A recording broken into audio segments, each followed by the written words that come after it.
Alright, episode 3 of season 4, Coronation. I think it was called The Coronation or one of those. Anyway, this episode, once again, very, very solid.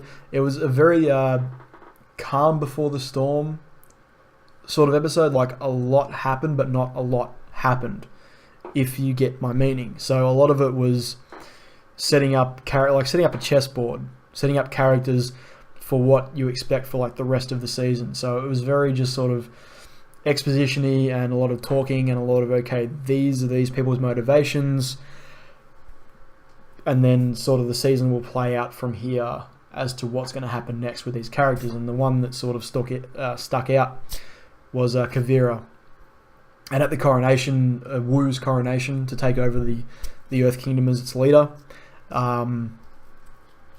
It sort of just didn't go the way he planned. Kavira pretty much takes... I found this really, really strange. She takes over the Earth Kingdom essentially really quickly. Like, Wu's up there doing his thing. He's the king. And then she steps up and says, we don't need a king. We need a leader. And I thought, you know what? She's sort of coming from the right direction. Because she's basically saying what gives him the right to lead just because he's the nephew or grandson or whatever of the Queen. He's not necessarily going to be a great leader. So I thought her motivation for... And she's basically just gone up there and said, I am in charge now. Anyone that wants to question that is welcome to try. I will crush you, essentially. And all of a sudden, boom, she's pretty much in charge of the Earth Kingdom. So that happened. And I felt like she made a fair point in that she is a leader of people, and the people are inspired by her and see her as a leader. Whereas Wu, no one saw him as a leader, saw him as a bit of a joke, a bit of a clown. So once again, her motivations are there and they're pretty clear as to why she's doing what she's doing, and I understood that, but it really is setting her up as the antagonist or an antagonist for this season.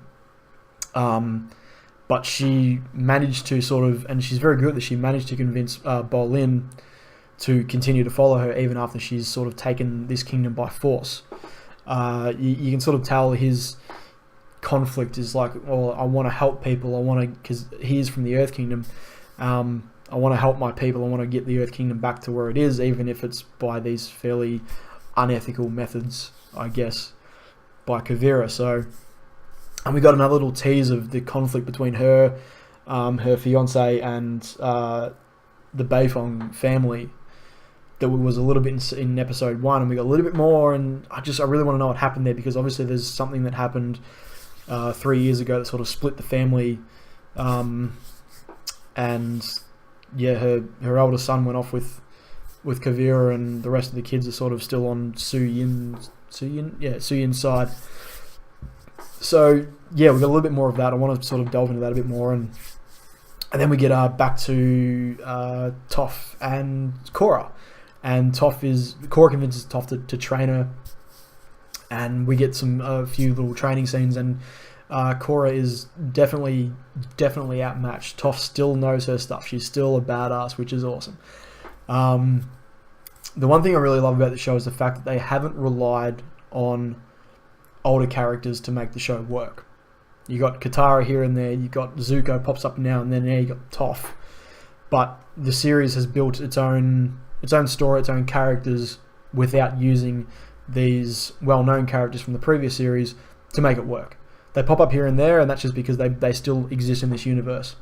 So it makes sense when they show up, but they're not showing up as prime characters, like lead characters, to carry the story. They pop up as story devices, which I think is the way to go, because that was the one thing I was worried about, was just like relying too heavily on the characters in the previous series to make the series popular and work. But they've managed to avoid that. But now Toph is back, which is awesome. And so with Korra, she sort of discovers, or Toph discovers, that there's still some of the metal poison in her body that's pretty much restricting her from using her avatar abilities to their fullest. And Toph tries to metal bend them out, and she can't do it because she reckons that Korra is resisting, and that Korra could get rid of it herself, but she doesn't want to, because if she was the Avatar again, she had all her powers, she would be back in a position of having to defend the world and be in a position to be in danger again, like she was with the fight with Zahir. So she's scared. She doesn't want to truly become the Avatar again, because she's afraid of what will happen to her. She's afraid that someone else will try to kill her again. So that was a pretty good point, and I think that Toph's right on the money there with that. So pardon me. So that was pretty interesting to see how that side of things played out. So that was about it for that part of the episode. We didn't really get much more of that story, but yeah, we sort of see where that's going. Like, Korra is very, very afraid of what will happen to her if she becomes the Avatar again, I guess. So hopefully get a little bit more Toph. I'd be happy with that. That's cool. And then right at the end, this really came out of left field, but Varric is actually collecting spirit vines, like parts of the trees and that grew in the city. And right at the end of the episode, he has it in this like case thing with all these cords and stuff plugged into it, and he's got his mad scientist glasses on, and you can see like that sort of trigger. Like in season 3, he was back to being the good guy sort of again, but now you can see he's in cahoots with Kuvira. So you can see just the clockwork in his head's ticking over, and he's back to his sort of devious self, which is awesome, because I love Varric when he's at his devious self. I think he's fantastic. But he's experimenting on these vines, and that was really sort of where the episode ended. We've all got, okay, Varric is now working on the vines, trying to, I guess, work out any sort of power that they may have, or what, or hack into the spirit world, that sort of stuff. You've got Korra and Toph still training together, and you've got Kuvira basically taking over the Earth Kingdom. So, like I said, it's setting up chess pieces and getting ready to just really play the game. That's what's going to happen, I think, from here on in.